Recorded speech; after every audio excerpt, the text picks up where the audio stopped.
I mean, the first is, in some areas you are not even practicing free market, but then you are justifying it with free market theory. You have virtual cartels, and then if anyone tries to challenge the outcome, they say, oh, it's the outcome of free market. Yeah, so you should shut up. Yeah, so that is that. I mean, and I think consistent. Yeah, the free market economists that would get angry with this kind of practice. Yeah. And then the next level is, even if it was totally free market and so on, you have this kind of social foundations of the process, and therefore you have to debate whether to accept the free market outcome completely, or to modify some of the underlying conditions, or to modify the outcome if modifying the underlying the conditions is too difficult. So that is that level, and then there'll be more kind of mundane level of debating. That we all agree that banks are kind of backed up by the government, and therefore they should pay for it. But how much? It's not clear exactly how much they should pay, how exactly in what form they should pay. Exactly in which part of the banking system it should be paid. Is it the bonuses of the top managers, or is it kind of bank fees, or the dividends, or I mean where do you pay? So yes, there are, all the Tobin that's right. Yeah, exactly. Yeah. So there are all these yeah. kind of technical the questions too. Yeah. Let me just to finish up, and we'll wrap up. It's been really fascinating discussion. I mean, a theme that emerges out of this is the question of the place of the nation, and it seems to me that there are several aspects to this, and you raise some of them in your book. One of them is what you say about immigration, and essentially, I think that your view of immigration is that national myths are important. Also important coordinating institutions in some sense. I mean, the national myth is important, and it has a rhythm to it. It's not immutable; it changes, and therefore the rate of migration should be set by the rate at which the national myth can adapt, as it were.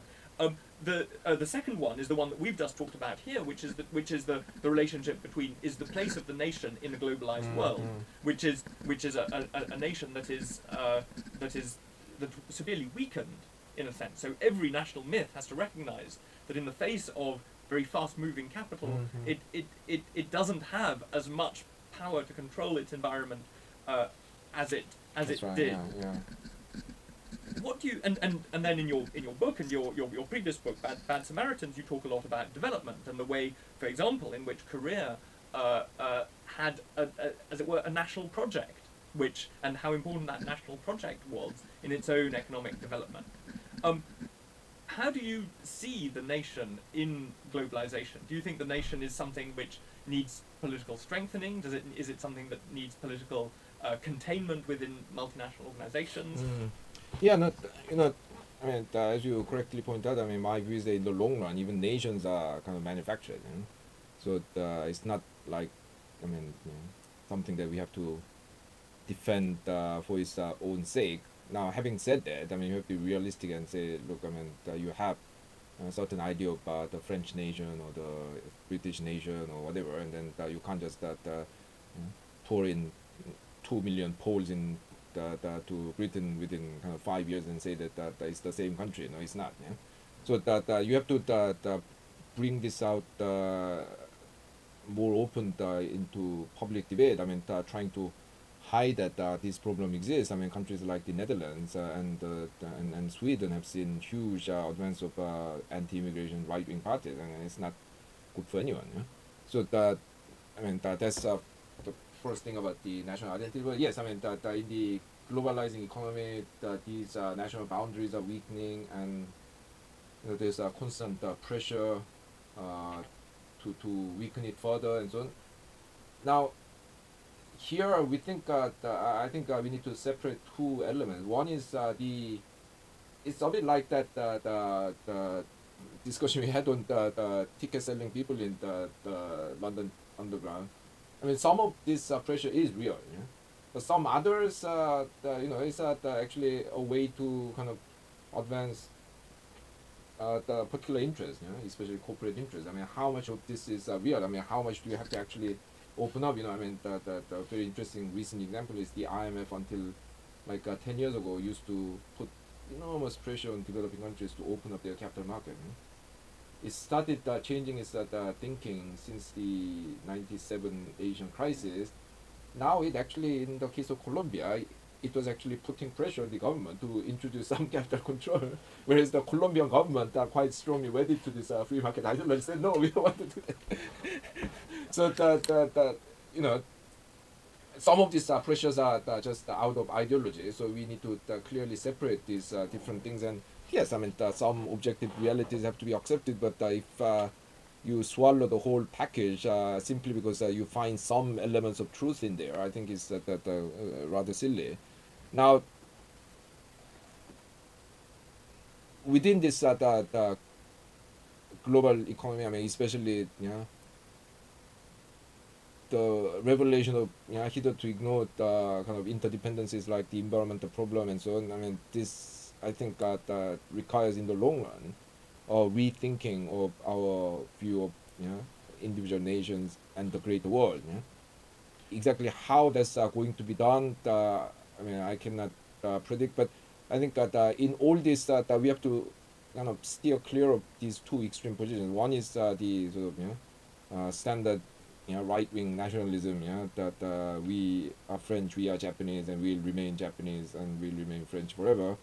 At the other extreme, we have this quite naive liberal view saying, well, nations don't matter. It's just kind of right-wing kind of ideology. We are all same on the skin. No, I mean, it doesn't work like that. I mean, just look at the way the Soviet Union has fallen apart after the end of communism. I mean, you thought you eliminated nationality by having the socialism and racial integration and so on. I mean, as soon as the Communist Party collapsed, everyone wanted to become. I suppose that those two views, in a sense, one wants to think politically of a third view, because quite naturally the liberal internationalist view will quite naturally say to itself, well, of course, the solution in the end is world government, which one might imagine turns into world technocracy in some sense.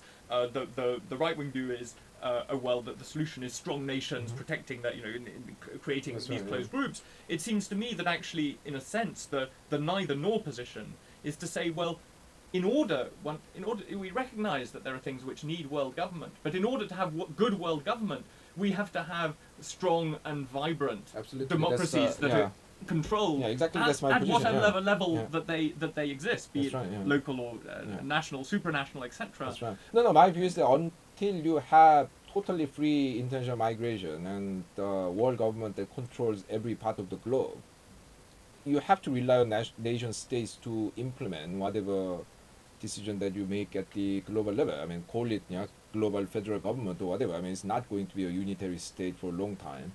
And it will be exactly the kind of thing you describe. I mean, you need actually strong nation states with global perspective to make that kind of arrangement work. Maybe, I don't know, 3,000 years later, unless we have as far as we haven't destroyed our planet, we might have some unitary global state, but until then, I mean, you'll have to have And of course, I suppose, I mean, just to emphasise, of course they need to be strong, but if we want to avoid the kind of strength which leads to trips, they need to be not only strong, they need to be properly governed in themselves. That it's democratic control within these nation states, which is absolutely essential if we're going to solve these truly global problems. And otherwise they'll be taken over by the bad politics in the nation, as it were, will only amplify itself at the distance That's of right. And we'll also need some kind of global checks and balances. Once again, I'm not so naive to think that this will be perfect, but if you know that the so-called international negotiations are really kind of one-sided arm wrestling, then you'll have to do something to make it. I mean, that another beautiful but depressing example is that the European Union has been trying to negotiate a so-called economic partnership agreement, which is sort of a bilateral free trade agreement with the so-called ACP nations, African, Caribbean and Pacific nations, basically 80 or so relatively small and poor developing countries that used to be European colonies. And then they used to get a lot of preferential access to the European market but the WTO said this is not viable anymore, and the European Union has been trying to negotiate this. I mean, to make it easier for them, because there's a strength in number when you are weak. The European Union divided them into like 6 groups, yeah? So that would be easier for them to break them. But in certain regions like Central Africa, I'm told that the European Union basically wrote the position paper for the other countries. Yeah? So because these people didn't have the capability to do it. Yeah? So you go there and you say, well, this is your position, this is mine. Let's negotiate. You know. So when you have that kind of this is real theatre. That's right. Yeah. When you have that kind of situation, I mean, obviously you cannot create non-existent negotiation and intellectual capability in these countries overnight. Then you might have to say, look, I mean, that either you cannot really negotiate this kind of treaty, or you say, well, in this case, we feel that it's necessary for the other countries who are more sympathetic to their positions to, I don't know, donate resources, donate manpower, or, I mean, there has to be some sort of, global the balancing of these huge discrepancies in the intellectual and financial and political powers. With your again, we're finishing here, but your knowledge of East Asia, is that a role for East Asia? East Asia, after all, has, as it were, broken through all these, into this really very closed and difficult. Right. Yeah, well, unfortunately, having done that, they are joining forces in closing the broken wall again. So, I mean, as I say in my books, Japan has been, I mean, outside the Soviet bloc, the most closed country to foreign direct investment. Now you go to the WTO, Japanese government submission says controlling foreign direct investment is bad for economic development. South Korea, I mean, I grew up listening to pirate copied, the American LPs, and watching pirate copied Hollywood movies. Now Koreans complain that the Chinese and the Vietnamese are copying our DVDs and CDs.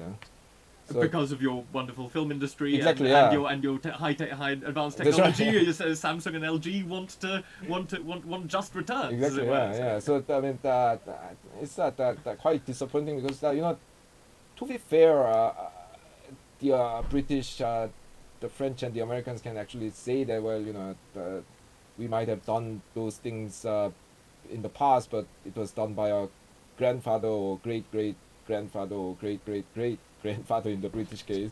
So we didn't know. Okay, I mean, it's not a good enough excuse, but at least you can make that excuse. But in Korea, I mean, in Japan, I mean, there are people who are alive who actually practice these policies. I mean, how many of Korean government officials who argue for strong protection of intellectual property rights that have grown up without listening to any pirate copied LPs and without watching any pirate copied Hollywood videos. I don't think there's a single one. But so you think amongst nations it's like social mobility, as it were, yes, amongst nations, that you develop the national, you develop the belief systems which serve your interests. Exactly. At the time. I mean, exactly because we still have people alive who remember these things. I had hoped that the Japanese and the Koreans and so on would be kind of more willing to let other people in. Now, to be fair, I mean, they are slightly better, I mean, Europeans and the Americans want kind of 5% tariff from everyone. Koreans say maybe 15, So it's not like, it's completely lost. But, I mean, in large part, we joined the club and we don't want any more members. No, but, I mean, having said that, I'm an optimist. I write about these things a lot in Korean newspapers, and my new book has been on the top of the bestseller list in Korea for 3 weeks. Oh, congratulations. And, it's really amazing. I mean, all categories, not just in economics. So it's been the best-selling book in the country for the last 3 weeks. So I mean, in the end, I hope I would persuade some of my countrymen to behave slightly better than the other countries. Who knows? I mean, I may have some success. I may fail.